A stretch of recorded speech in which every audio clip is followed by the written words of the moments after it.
million dirham car. Then I understand where he's coming from. This is a memory. We're gonna fix it. That's the G-Wagon that we ordered. I don't know if you see my last episode. You know my top level. You want me top level? I want best bang for buck. What's next time? You shat me off now, brother. I triggered him. Client of ours that came through, he rented it for a couple of days. He told me he wanted to buy it. He fell in love with the car. I lost 350,000 over the 2 years, but actually, in reality, we made about 2 million dirham. Whose birthday is it today? My birthday. He's going for my eyes.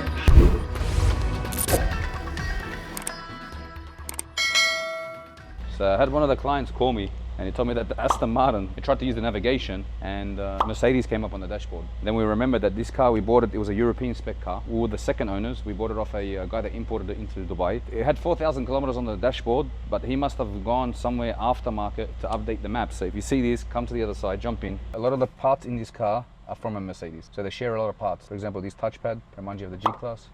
We got this here as well, up and down, same as the G-Class. Like a lot of these parts come from a Mercedes. Even the engine and drivetrain comes from a Mercedes. Now look at that. This is what so it's an Aston Martin million dirham car. Then I understand where he's coming from. It's got an actual Mercedes dashboard, like infotainment system. That's because they updated the wrong software on this car. Or maybe they didn't have access to the Aston Martin software. But when you import a car from a different country, if it doesn't have a file in the GCC, you need to open a file. Some dealers don't let you open a file, or it's very expensive. For example, this car to open a file probably would have cost about 100,000 dirham. So the guy who bought this car before us probably didn't want to spend 100,000 dirham to have the file open to take it to Aston Martin. So when we bought it off him, I didn't notice it because obviously sometimes I don't even get a chance to check the cars out. I just buy it. The client picked up on it. It's like, it says AMG when I start the Aston Martin. So I couldn't stop laughing and I find that a little bit embarrassing. So I just rang up my guy now. He does have the software for it. He's going to repair it for me. Sometimes when you're buying a car from Europe, they're the downfalls. Like for example, Ferrari, you need to pay up to 250,000 dirham to open a file. On top of the car that you're buying, which is already a lot of money, you pay another 250. But for us, you know, as a rent-a-car company, the warranty doesn't really matter. It sits at warranty for longer than it needs to be. For example, we've got one car there now, I'm not going to say which brand it is. It's got an issue with the door lock. It's been there for 3 weeks. Like I could have just bought the door lock from outside on eBay or anywhere, used part, put it in the car, car's back on the road making me money. People will debate it with me on this 100%, and I know a lot of you guys will probably be in the comments. But for us as a business, having warranty sometimes is negative for us, negative impact. But obviously when we resell it, it's positive. But at the same time, by the time we resell it anyway, we've either exceeded the kilometers for the warranty to still have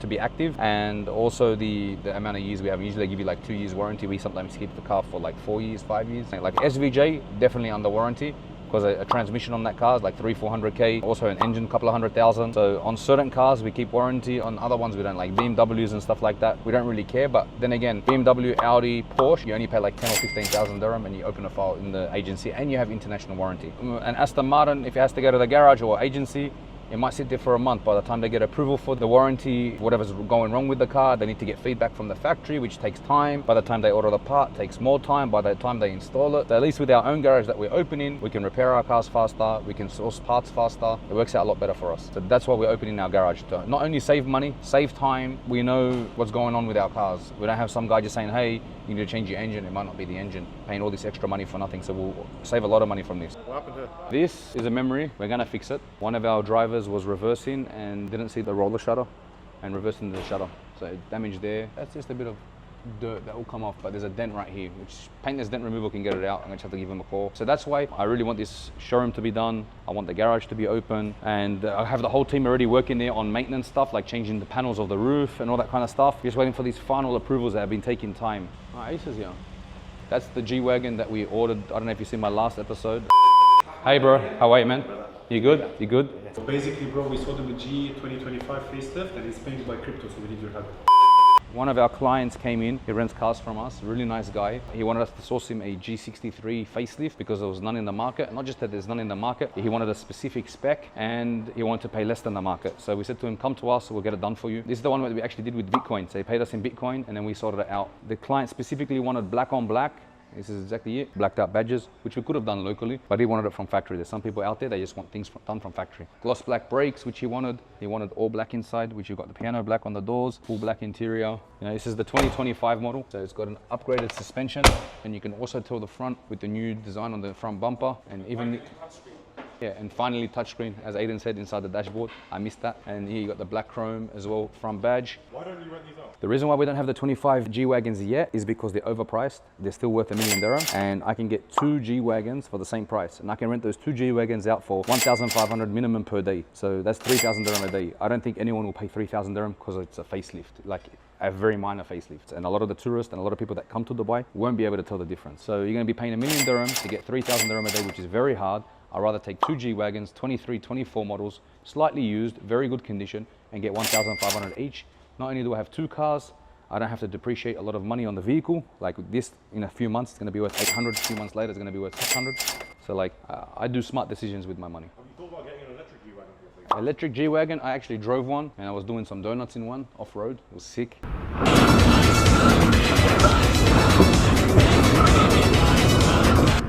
And it sounded like a V8 inside the car. They've done this new sound where it sounds real. Like again, with electric cars, with rentals, by the time they want to charge them and all that kind of stuff, it's a downtime for us. There's no demand for electric cars here. Petrol's cheap, man, we're in the UAE. So we've actually got another company, so it's a sister company called sourceluxurycars.com. We basically can source any car from anywhere in the world, and we make sure that we can beat anyone's price. Plus, if you want something specific or something very rare, we can get it. Even if you want something early, like we were the first guys to have the Pro Sungway in Dubai, and one of the first Revoltas in Dubai. The first 3, there was 2 that were released, and then we received ours. So in general, we always get our cars first. So how many companies do you actually have? I have a few companies. I have a real estate company, which is Luxury Property Experts Dubai, Chauffeur Business, Luxury Chauffeur Services Dubai. We have the Luxury Supercar Rental. We have the Source Luxury Cars, Luxury Desert Adventure. Now we're opening a new garage, which is Luxury Auto Care. And then we're getting the dealership opening, which is called Luxury Car Gallery. So these are all under the Luxury Group. And I'm the owner of all those companies. I've set up my own holding company, which owns all those little companies underneath. I had someone ask me this today in the bank. When I was in the bank today in the morning, he asked me, Ahmed, he knew me from YouTube and stuff. He's like, Ahmed, can you explain to me, what do you do with your cars in like 50-degree weather? So 50 degrees Celsius is super hot and it's super humid here, about 130 Fahrenheit. The cars, we're lucky, we have a showroom. We park them in the showroom. A lot of other rental car companies, they leave their cars outside. And in this heat, it's no good for the car. So what tends to happen is it's damaging your paint, it's damaging your dashboard, your interior, because the front glass windscreen, it heats up, it goes into your dashboard, and it can sort of melt your leather and start peeling and bubbling and all that kind of stuff. We are blessed that we have a showroom and we leave them inside most of the times. But then again, when they're with the client, we don't know where they park them, but at least it's not being parked out front of the showroom all day, every day, just getting hit by the sun. Off season, we tend to slow down with the business, but that gives us time to take all our cars to the garage and get them all repaired. It's really good for us to do that because, you know, all year round we're busy, like 9 months a year we're busy. In that 3 months, it gives the car a break. We get to check the brakes, the tires, even though we do that regularly, but like the ball joints, the full inspections, you know, checking everything for any leakage, any oil leaks, transmission leaks, and anything does leak, it's a big job. Engine has to come out, transmission has to come out, sits at the garage for a week or 2, cars off the road. In that time, we don't really mind because it's already off season. So our off season start June, July, August, September, then we kick on again in October. October, we have the UFC. That's when you start getting very busy in Dubai. UFC is in Abu Dhabi, but you know, everyone comes and transits through Dubai. So in November, we usually have the Formula One. After the Formula One, we have good season, good weather. So you got December, January, February, March, April, May. To be fair, and funny enough, March and April are our 2 busiest months, more than New Year's Eve, like more than New Year's, more than December, more than all those type of months. I don't know why. I think it's just like everyone on vacation all around the world, in Europe and all that stuff, and they know it's going to enter a very hot season, so people try to get that last quick holiday on the way out, and that's usually the busiest months for us. Do you think that the rental market in Dubai is completely been filled, or do you think there's still space? Look, it's oversaturated when it comes to luxury car rental. But then again, like when it comes to New Year's Eve and big major events, think about, you know, 100,000 people that want to rent a car. There's not 100,000 Lambos on the road to rent. You do have that supply and demand, but seasonal. But in off season, everyone cries. Like I seen today, Cybertruck for 1,500 dirham per day, which before we were renting them for 4,000 and 5,000 dirham. So some people are getting desperate. How come you don't rent any Cybertrucks at the moment? When we first had them, they used to take 8 hours to charge because of the conversion. We use a European plug, and in the States, they use a different type of plug. So it wasn't compatible with the fast chargers here. So every time you give it to a client, especially the Cyber Beast, it was only getting like 300 miles out of the car. Every 2-3 days, they had to come back, wait 10 hours, 12 hours. It wasn't beneficial. We used it for marketing. It was great, but in terms of use, not right now. What's going on? It's my son's birthday. He's turning 6 today, and he's growing fast, to be fair. I'm overwhelmed. I'm super excited for him.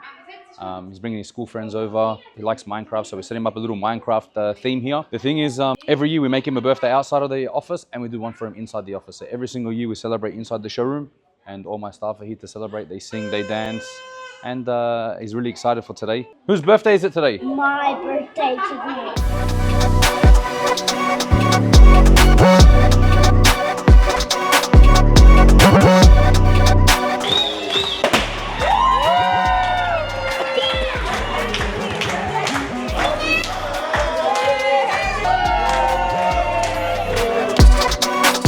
Wilson's back, came to visit, and then he's polishing some of our cars, trying to keep them maintained. I told him to do me a quick polish because sometimes we have bookings, so he can send the car out straight away. Unfortunately, this one I wasn't really happy with. Well, we didn't really come to an agreement, but now he understands what I want. That's overspray from the garage.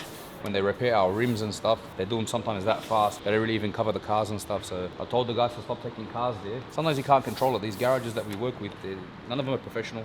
That's why we're still waiting for our showroom to open. Also, not only that, there's a bit of swirl marks here, and I don't like seeing swirl marks on my car. Just need some more concentration on it. You know my levels. It's the first time you've asked me to do a quick polish. I know.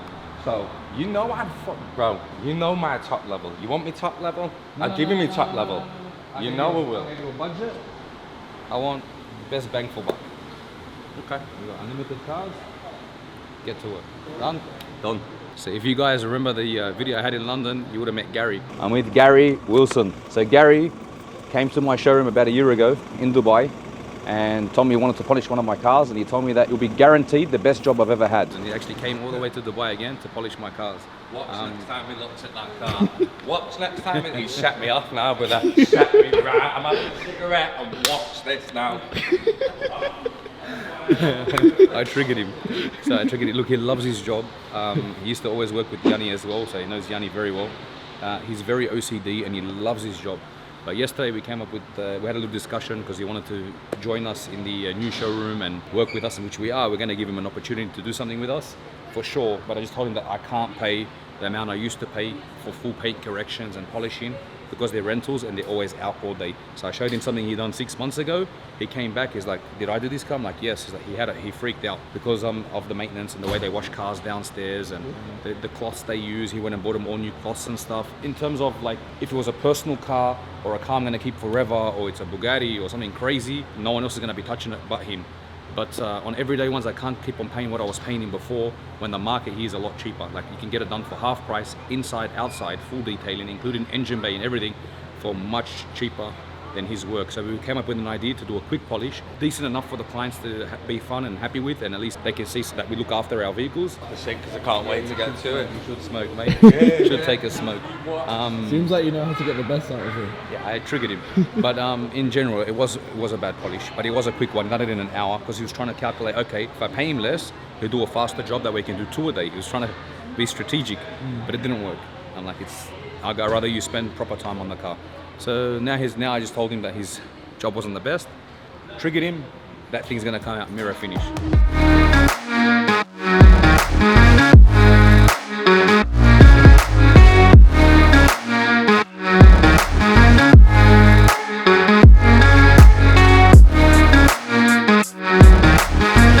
This car used to be red. This was in our fleet for 2 years. This is the Novatech one. I had a client of ours that came through. He rented it for a couple of days. He told me he wanted to buy it. He fell in love with the car. We actually bought this car for 1.350 2 years ago when the euro was very down from Germany, and we imported it into Dubai. So usually we send them to an auction, we put them online, we sell them on Dubizzle, and sometimes we have wholesalers that we work with where they take it, they clean it up, they sell it, they make a profit, we give it to them at a cheaper price. As in this case, I sold the car for $1 million dirham, so it was the cheapest Ferrari F8 Spider in the market with this mileage and in this condition and with the original Novatech kit. So 1 million dirham, he got a good deal and we were very happy. So yes, I lost 350,000 over the 2 years, but actually in reality we made about 2 million dirham. And all the cars that we sell, we usually tell them it's a rent-a-car. At the end of the day, some people say rent-a-cars are bad, they've been thrashed and they've gone through a lot, but at the same time with this car specifically, it's not the case, because our cars always go into service. So our cars get serviced more than a regular car. Because these cars get a lot of mileage on them, every 3 months they're in the garage for a full checkup. If anything needs to be changed on it, we do it. In this case as well, it went to the RTA, they did a full inspection on the car, they gave us a report, the report came back at 60,000 dirham. For example, front brake pads, rear brake pads, some control arms, some bushes, some minor things, roof latch. We fixed it all for the client and we gave it to him, and we also gave him 2 months warranty from our business. So if anything goes wrong with the car for the next 2 months, he's covered. That's what we like to do to make sure that they're happy and we're happy. So right now, the process is here. When you want to sell a car, it has to go to the RTA for a passing, which Ace is going to go do right now. Ace is our RTA guy / all over the place, whatever we need him to do, he knows everything. He's pretty much been our day one since we opened, he's been around. So what happens, the process is right now, he takes it to the pits. They drive through, they check the tires, they check the car, they check the functions of the car, the brakes, everything, they test it, they do a brake test. and then they give us a passing certificate. With that passing certificate, then you can get insurance. That way we can register it in the guy's name that just bought this car. So he's waiting inside the showroom. Ace is gonna go do the passing. It'll take him about half an hour. Same day, you got the car on the road. I know some countries though, you have to take it, you have to get a booking to go to the pits, which takes up to 2-3 days. Dubai's different. Here is 24 hours, man. You can get this thing done right now. You can do it at 10 o'clock at night. You can do it at 7 p.m. at night. You want the car on the road, we can get it done.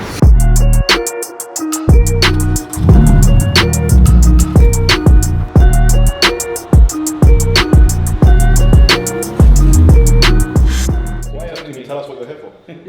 Yeah, I'm here to propose a number of business models ranging from executive protection to rare earth mineral extraction, gold, neodymium. There's a really good gold mine in Brazil. I like diamonds. Diamonds, we could explore those ventures in Africa. Executive protection industry is about $150 billion globally right now, but by 2030, it's expected to reach a $250 billion valuation. Are you playing music? Yeah, if that's all right. Do you speak any other languages or just one language? Chut-chut, Espanol, parle français, pero petit. So, How old are you? 28, sir. So you're 28 years old, you're from Texas, you speak multiple languages, you're looking for an investor, you got some certificates here as well. Who are these from? This is something. Behind us? No, AI helped me generate one. I hope you generate the certificate. Are you done with Wakanda? Inshallah, todo bien, Habibi, inshallah, Allah. So I'm going to come in as an attacker, and you need to demonstrate how you protect your clients, because it's important in whatever business you're in to protect your clients. So I'm going to come in as an attacker. Wait, no, but I have to say,